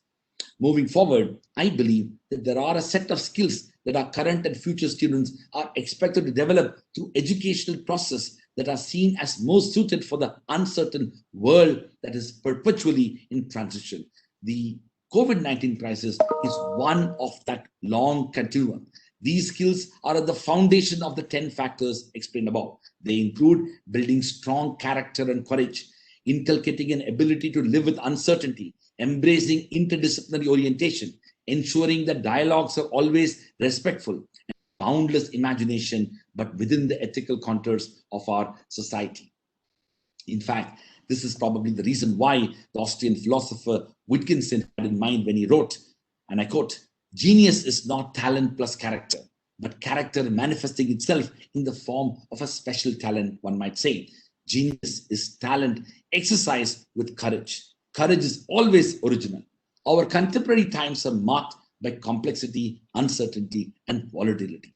Traditional paradigms of knowledge production and dissemination have found to be largely inadequate for the purposes of effective professional practice and democratic conduct, including in legal education and legal profession.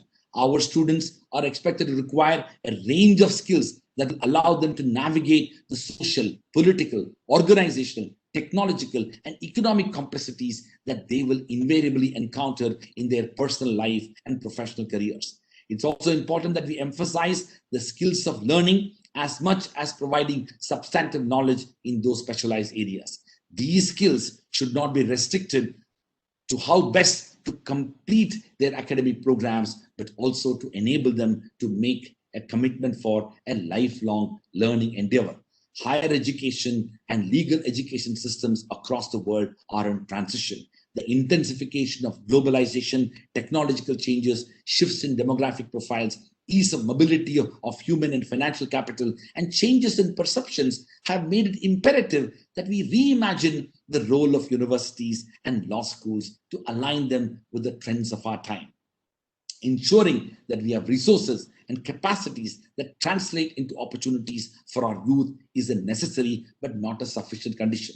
For a legal education and higher education system to fulfill its socio-economic purpose, it must focus on creating institutional processes, pedagogical resources, and social basis to make higher education and legal education meaningful, enriching, and economically viable for students. This would mean focusing as much on the quality of our institutional processes, quality of student experience, and the social impact of our outcomes. This demands holistic, inclusive, and value-based approaches that prepare our young people to face the demanding challenges of an increasingly globalized and interconnected world. I would like to end by saying that I am confident that the vision and aspiration of the National Law University in Visakhapatnam is in line with the aspirations of what we are looking at the future. The Damodaram Sanjeevayya National Law University, as it celebrates the 13th Foundation Day lecture, has the potential to achieve that excellence, the potential to achieve the extraordinary opportunity that together we can bring together the minds to contribute to that evolution.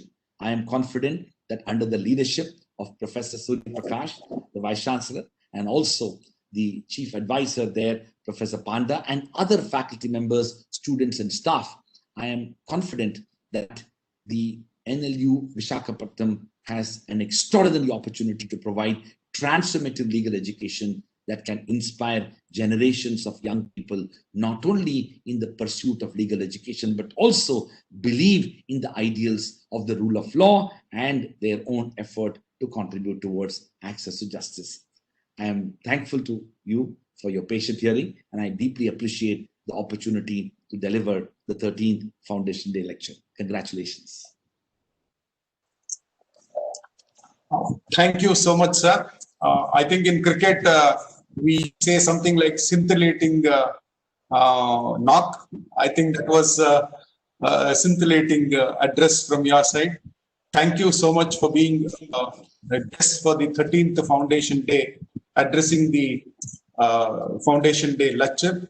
I think we have learned immensely on how the institutional imagination and institutional building and the national building takes place together with the multidisciplinary learning, research, innovation, teaching and learning.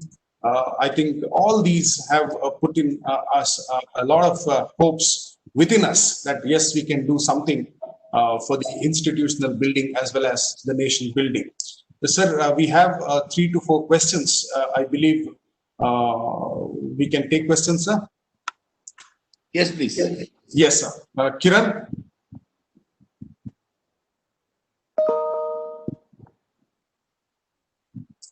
So that's the first question. Yes, Kiran, first one. So considering that the NEP 2020 is aiming at radical changes in higher education, how should the Bar Council of India argue to the change? Thank you very much for that question. As you might have seen, that the national education policy very consciously has recognized that both the legal education and the medical education has been left to the respective regulatory bodies and frameworks that have been established. I must say that the last several years, the Bar Council of India has also on its own provided leadership in recognizing the challenges facing legal education. In fact, the chairman of the Bar Council of India himself had noted that the mediocrity in several of the law schools has affected and impinged adversely the ability of legal profession to achieve its fullest extent.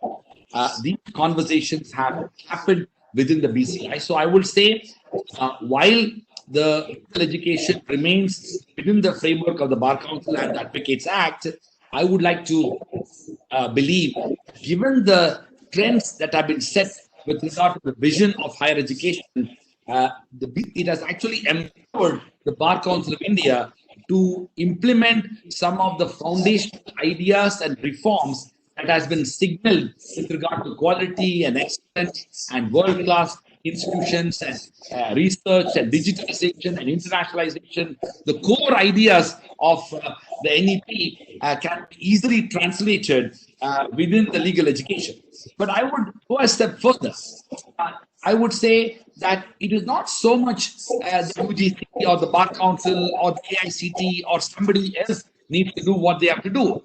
Universities and law schools themselves are sufficiently autonomous and independent to do what is in their best interest to promote excellence. In fact, no regulatory body provides hindrances for institutions to do things, many things, in the interest of promoting excellence. And that's exactly what good universities and progressive institutions such as NLU Visakhapatnam has been doing. So in some ways, while the Bar Council of India will do what is right in its own wisdom, drawing upon the inspiration and the foundation and the vision set by the NEP, there is a lot more that individual universities and law schools and NLUs can do with regard to fulfilling the aspirations of the National Education Policy 2020.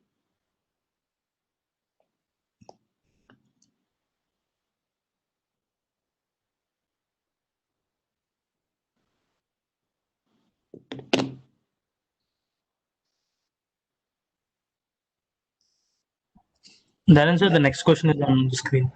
Yes. All right. Do I need to read the question, or I'll just answer the question? Yes, you can answer the question, sir. Okay. Yes, sir. Yes, sir. Yes. Thank you very much for this question. I think it's a very important question. As somebody who is, I'm originally from Kanyakumari and I'm from the state of Tamil Nadu, and I can tell you that the language aspect of many of our states is a very emotive issue, and I think it's very important for us, all of us in education, to be conscious of the fact that language in the study in all our education systems is a very critical component. Now, my own view is that we need to try to figure out what kind of a hybrid model that we can create when it comes to providing opportunities for our students to be able to have the legal education or higher education in their respective, let's say, mother tongue. But at the same time, they should not lose the opportunities to be able to compete with people who have trained in English language as well. In some ways, one of the important aspects of the language discourse is that our zeal and enthusiasm and our commitment to promote the educational imagination through the respective languages, which absolutely is critical, should not in any way undermine and actually disempower our students to be able to compete with other students who have learned and who have studied in English. So in some ways, we need to draw some cue from many of the European countries. In fact, an average European is at least familiar with 3 or 4 languages. So while I think there is a natural public policy aspiration to be able to protect the language of each of our states, and we need to offer that type of education, the key element in this would be, how do we ensure that that aspect, that policy does not undermine the ability of our students to be able to also study and attain proficiency in English language. The fact is that India as a country, and I think many countries around the world today, the non-English speaking countries, have a lot of gain in the global engagement with the use of English language. So the key aspect for all of us, particularly those who are working in the field of law, is to how to strike a balance. Of course, we are good at doing that, right? That's part of our training. We always strike a balance between freedom and responsibility. We strike a balance when we are talking about protecting constitutional freedoms. Some of those freedoms are not absolute in nature. We talk about balancing. So this issue of bilingual education also requires a more thoughtful and a more nuanced approach in which the best interest of the students is kept in mind.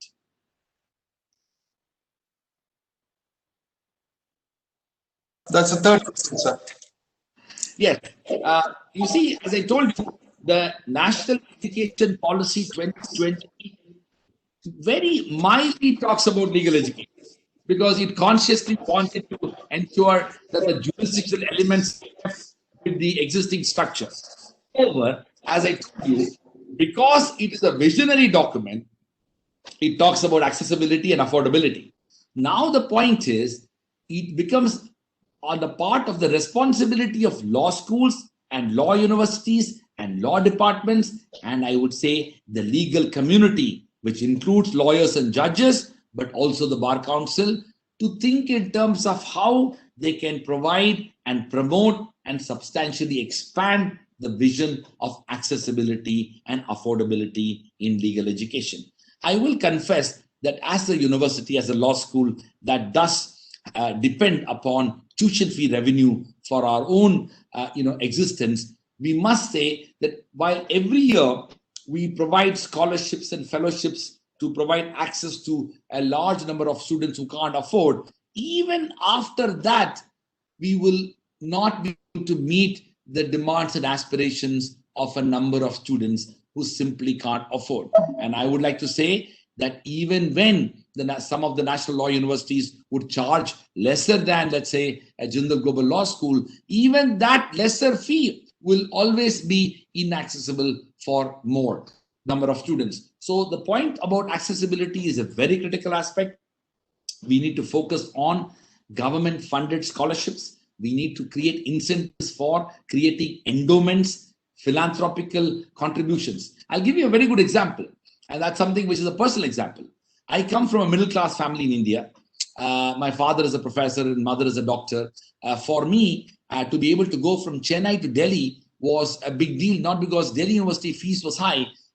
Living costs in Delhi could be higher, and for a professor like my father and a government doctor, it was a big deal even then. But then I went to Oxford. I got the Rhodes Scholarship, so I didn't spend 1 rupee to go to Oxford. But Oxford University got the money. Very important. I didn't pay to Oxford, but Oxford still got the money. I went to Harvard Law School. I didn't pay $1 to Harvard, but Harvard got the money. So the idea of, and I'm giving you 2 examples. Oxford is a public university and Harvard is a private university. Both those universities got the money, but I didn't pay for it. So we really need to focus on how do we create the funding and financing of education. And that's a longer debate. I don't want to go into it, but I have to say we have a very poorly imagined funding framework of higher education. We have completely got it wrong and we need to reimagine it. But we'll have a separate seminar on that. Next, sir, there's a 5th question. Please. Sir, 4th question. Yeah. Okay, great. So listen, so the first aspect of NEP talks about the idea of, as you know, this was something which we had attempted a few years ago in the Delhi University, and we couldn't succeed for various reasons. But the idea of a 4-year undergraduate program has been in works for some time. But the larger vision of the NEP is talking about flexibility and exits at different points of time. But as far as legal education is concerned, particularly the 5-year integrated law program, you can rest assured that that is going to be based upon high school leavers joining the 5-year law program. But I will say one thing. As somebody who has studied the 3-year law program after having done BCom and then LLB, and as somebody who is now part of a university which offers both 5-year integrated BA LLB and BB LLB and the standalone 3-year LLB, because Jindal offers both, I have to confess that it will be a huge mistake in India if we ignore the potential of the 3-year LLB program. In fact, one of the rich experiences that we at Jindal have got is that every year we have over 200 students end up joining the Jindal Global Law School's 3-year LLB program after completing their undergraduate studies in a range of disciplines from St. Stephen's, SRCC, LSR, Hindu, Miranda House, Loyola College, St. Xavier's, Osmania, and numerous other universities, including in King's College London and universities in the United States and Australia and Singapore. Now, the point I want to say is that we need to build on that imagination. And as you look at 2030, as you're talking about the future, I expect three things to happen. First, I strongly believe that the 5-year integrated law program will have a stronger emphasis on humanities and social sciences. Second, I strongly believe that our law schools and law universities, including NLUs, should focus on starting 3-year LLB programs with high quality intake, with students graduating from the leading undergraduate institutions to join them. That's a second trend. And the third trend, which we have just started this year, and I will share this with you, is that the vision of a Bachelor of Arts in Legal Studies program. You see, this year, Jindal Global Law School started a unique program known as the Bachelor of Arts in Legal Studies. It is not a LLB program. It is like how the CBSE did for 12th standard students, 11th and 12th legal studies. We have started a liberal arts program in law. Essentially, that will not allow you to practice law. It will not be part of any regulatory framework for producing lawyers, but it is like how you would do economics or anthropology or sociology or literature or economics. It will introduce you to legal subjects, but in the form of legal studies. And then if you choose to study, it's a BA program, it's not an LLB program. And if you choose to study law, you can enter into law. But if you don't want to study law, but you have already gained a bit of knowledge in legal studies, you can do other things as well. Now, for India, it's a new thing, and I expect it to become more popular in the years to come. But around the world, you have legal studies programs in the United States, in Australia, in many parts of the world, where law is taught not only in law schools, it's taught in different schools. So I expect this democratization of legal education to emerge in the future, in which law and issues related to law will not only be confined to those who aspire to become a lawyer in the more professional sense, but knowledge and understanding of law is going to permeate across many other disciplines.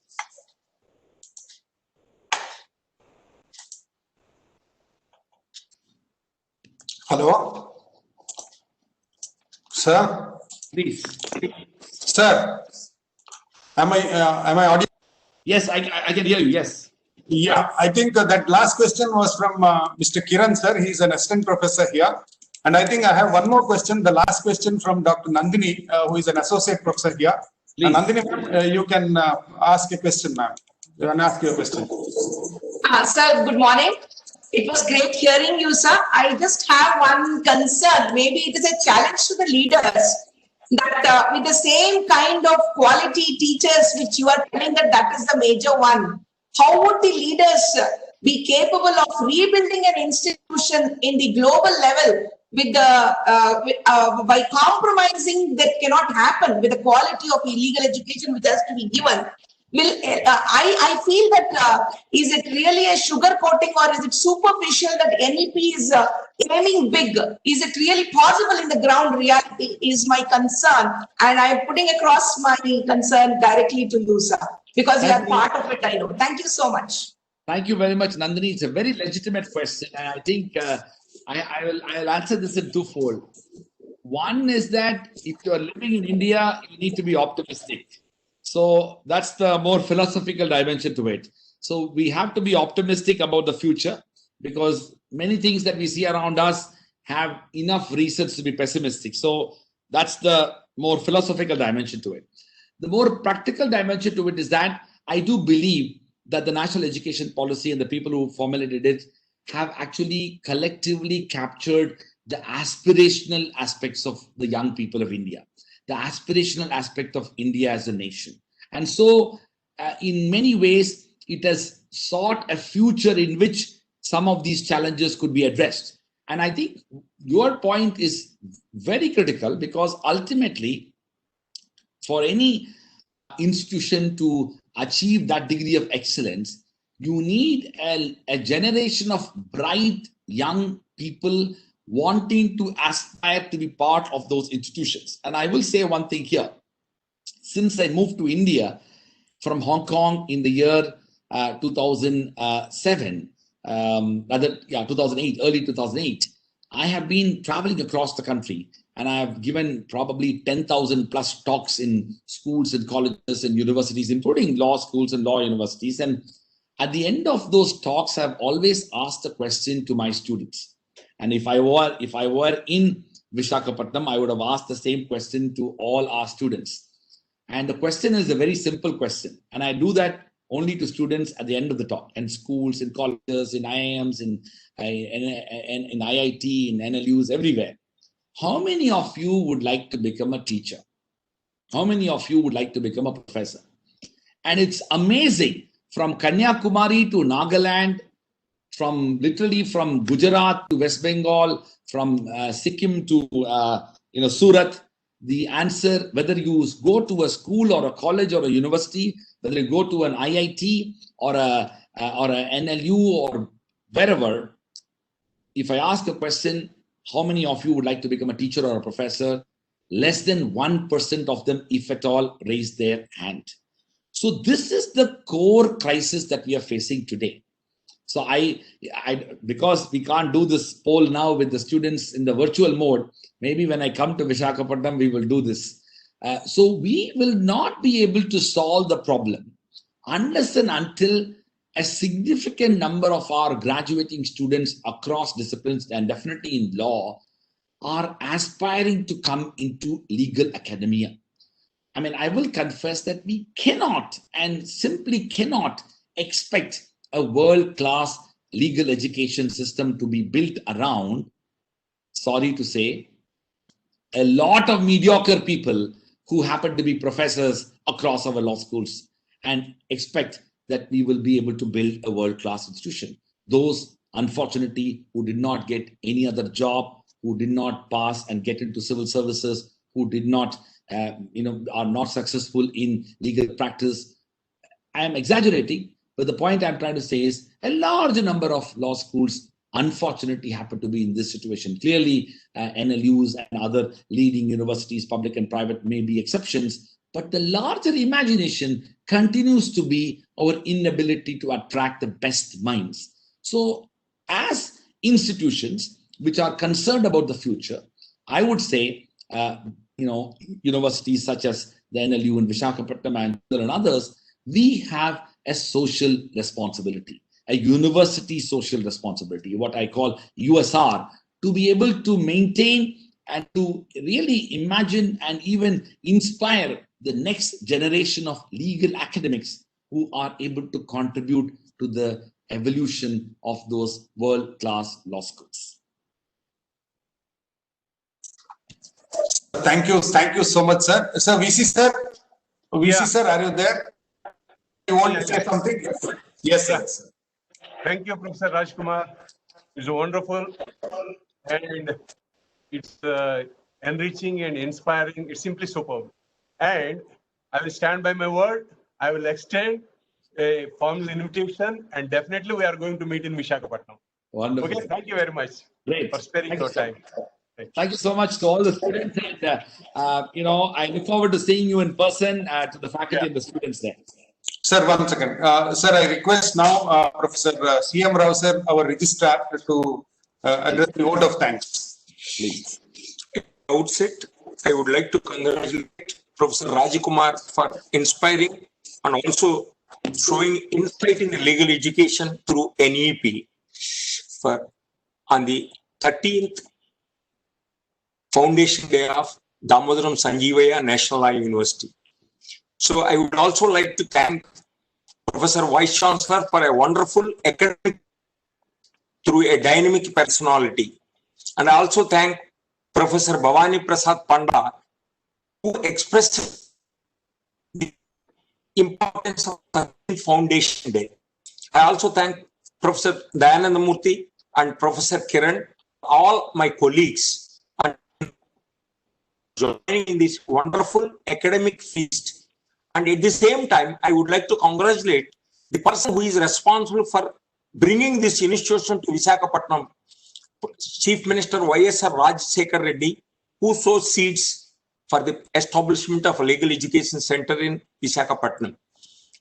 Further, we would like to thank the founding Vice Chancellor, Professor Y. Sachinarayana, the founding Registrar, Subramanian Garu, the next Vice Chancellor, Professor Bhagat Kumar, Registrar Sudhakar, and the next Vice Chancellors, in charge Vice Chancellors, and also Professor Keshwar Rao, Dayananda Murthy, and Professor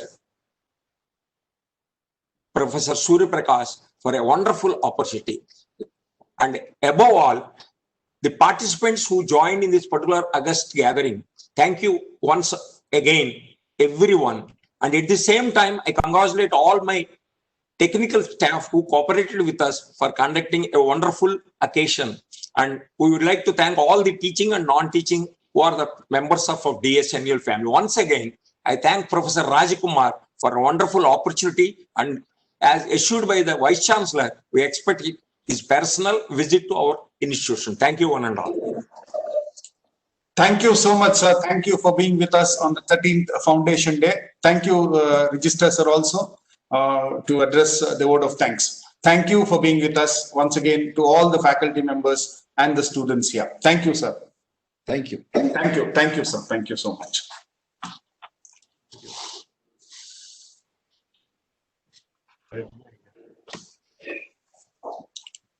Leave the window.